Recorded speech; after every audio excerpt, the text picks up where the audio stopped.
देखिए exam pattern के बारे में पहले मैं बात करता हूं और धीरे धीरे करके सारी चीजें आपको एक एक करके क्लियर कराता जाऊंगा। जी मैं ठीक हूं, गुड इवनिंग सभी, आप लोग भी सब ठीक होंगे। सबसे पहले बात करूं अगर एग्जाम पैटर्न की, सभी लोग आप लोग इसके बारे में जानते होंगे। जो आपका पेपर है वो आपके जो नंबर आएंगे 150 नंबर का आपका पेपर आएगा, ठीक। एक नंबर का आपका एक क्वेश्चन होगा, टाइम मिलेगा आपको 2.5 घंटे का टाइम मिलेगा। कोई भी नेगेटिव मार्किंग आपके एग्जाम में नहीं है, जी भर के आप लोग तुक्के लगा सकते हो। उसके अलावा मोड होगा आपका सीबीटी यानी कंप्यूटर बेस आपका टेस्ट होगा, ऑनलाइन आपका एग्जाम होगा।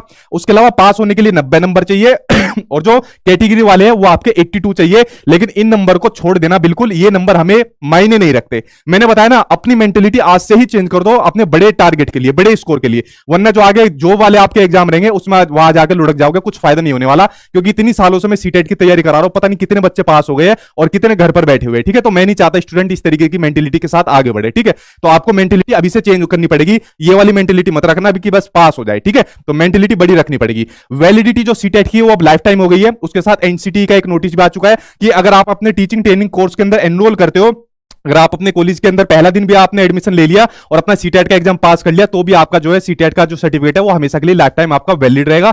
और जो आपका पेपर का जो स्ट्रक्चर है, जो एग्जाम का स्ट्रक्चर है सीटेट के एग्जाम का, उसके अंदर आपका पूछा जाता है, आपका कंटेंट पूछा जाता है, एक आपका थ्योरेटिकल पोर्शन पूछा जाता है जिसमें आपका जैसे थ्योरी वगैरह पूछी जाती है, ठीक है। और दूसरा पूछा जाता है आपका जो पेडागोजी पूछी जाती है, जो सबसे आसान चीज मानता हूं मैं, जो सीटेट के पॉइंट ऑफ व्यू से पूछी जाती है, जो पेडागोजी पूछी जाती है।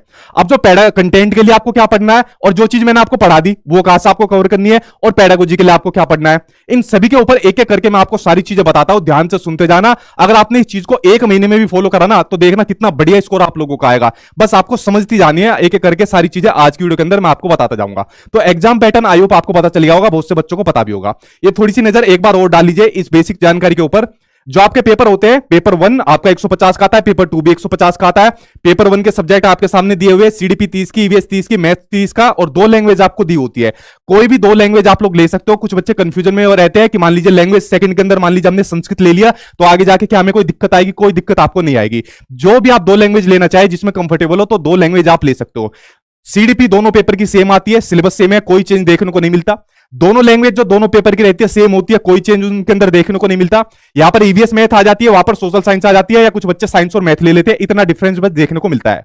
तो ये होता है आपका पेपर 1 और पेपर 2 का जो आपका पैटर्न रहता है। अब ये कैसे पढ़ना है, कहां से पढ़ना है, क्या स्ट्रेटेजी इसके लिए फॉलो करनी है, उसके बारे में ध्यान से सुनते जाना। एक एक करके सारी जानकारी अब मैं आपको देने वाला हूं। अब यहां से शुरू होती है मेन आपकी चीज जो मैं अब आपको बताने वाला हूं, ठीक है। अब इसी के अंदर आधे में आपका जो होता है कंटेंट आता है, आधे में पेडागोजी आती है, ये आपको पता होगी।